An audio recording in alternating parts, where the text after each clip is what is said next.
Hello there, my name is Glen Davies and I'm a first contact physiotherapist and specialist orthopaedic practitioner for Key Healthcare in Warrington. I'm also a senior lecturer in physiotherapy at Manchester Metropolitan University. My colleague Dr. Peter Goodwin is also a senior lecturer and programme leader within physiotherapy at Manchester Metropolitan University as well. And we would like to share with you the findings of our study in which we explored whether health motivation is associated with recovery from low back pain. This was a prospective observational cohort study of people suffering with non-specific low back pain referred to physiotherapy in a community outpatient service. We chose to observe people with chronic non-specific low back pain because this is the leading musculoskeletal complaint worldwide and the sixth leading cause of disease burden globally. Historically, treatments have been directed by clinical judgment, but this fails to match the right people to the right treatment.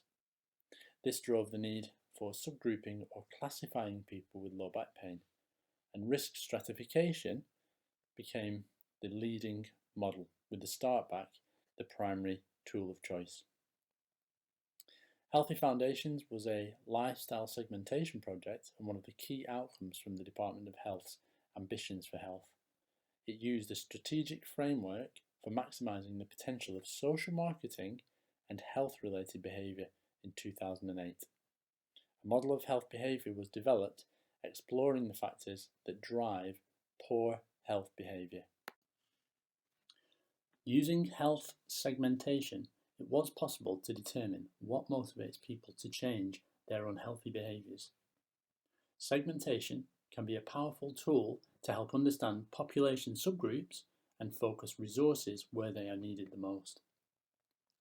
Moving beyond demographics and factoring in attitudinal and psychographic data, a person's overall approach to life, including personality traits, values, and beliefs, provides a much rounder picture of individuals and forms a good starting point for developing tailored, individualized interventions.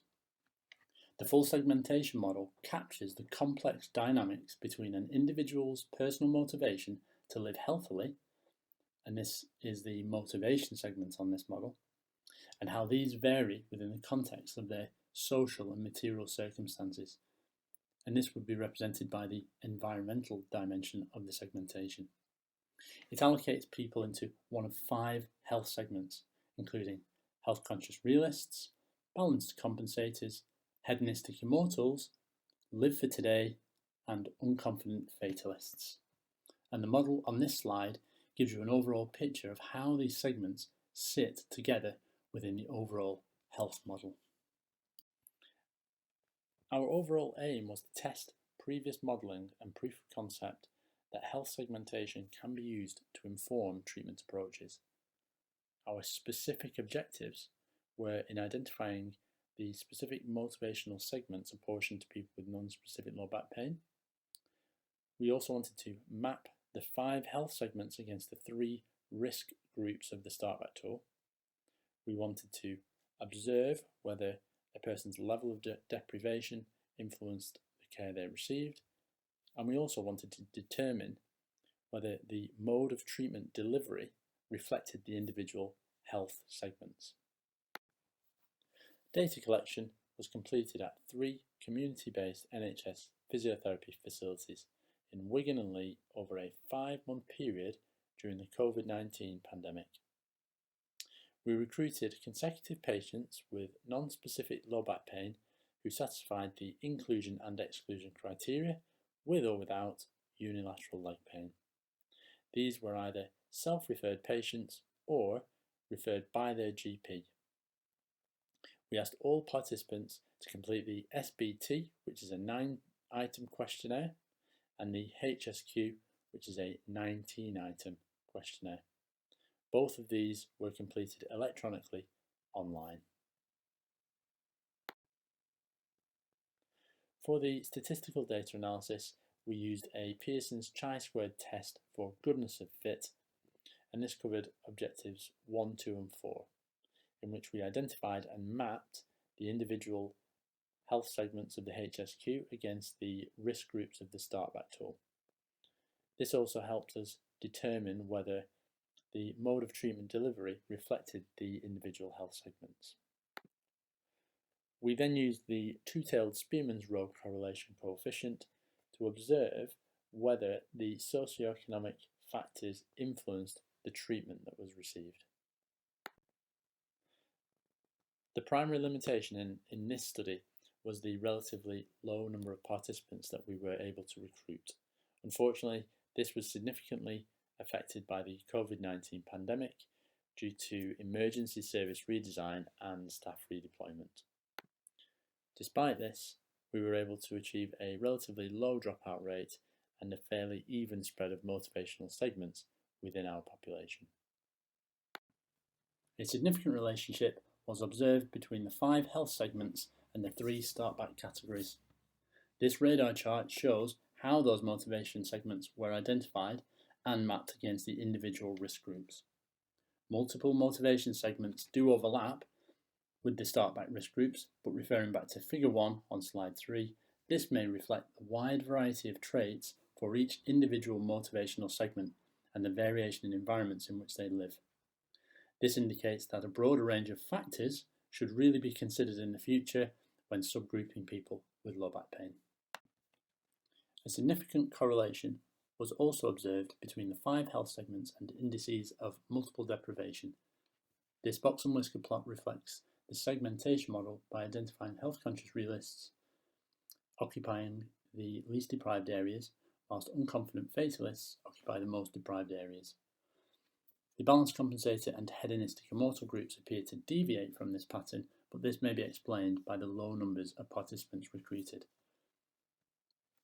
These were most likely recruited from the negative environments, which can be identified on Figure 1 on slide 3. Finally, a significant relationship was observed between the 5 health segments and the mode of treatment delivery. Health-conscious realists who have a higher self-efficacy level receive more virtual consultations. This motivational segment feels more in control of their own lives and takes a long-term view of health, which is very important to them. They are proactive and health conscious. Unconfident fatalists, on the other hand, have a greater external locus of control and require more face-to-face consultations. These participants were more demotivated with low self-esteem. They feel that their health is out of their control and do not feel good about themselves. And this group may represent the largest consumer of health services. These traits reflect the amount of support that they will require and could help to direct treatment provision in the future.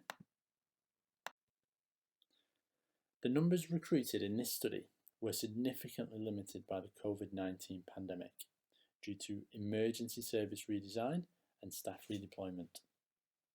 However, we were still able to identify and map the health segmentation of people with non-specific low back pain, and were able to subgroup according to best practice disease-specific risk stratification using the Startback tool.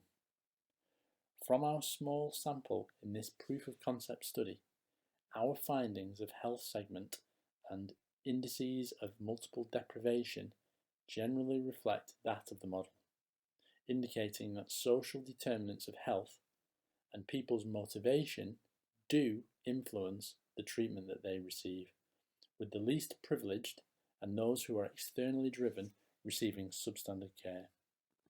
We also established that mode of treatment delivery, including virtual or face-to-face consultations, can be determined based on the health segmentation. This study therefore provides some proof that the concept of health segmentation may be beneficial in treating non-specific chronic low back pain. I'd like to take this opportunity to thank Dr. Goodwin for helping to conceptualise this project and for supervising me through this process. I'd also like to acknowledge and thank Katie Lockey and Kate Toon for facilitating this project in the clinical setting, along with Tracy Rowe for helping with data collection and synthesis. Please feel free to visit the MMU website using the QR code available on this page, where you can find out more information about the HSQ. Thank you.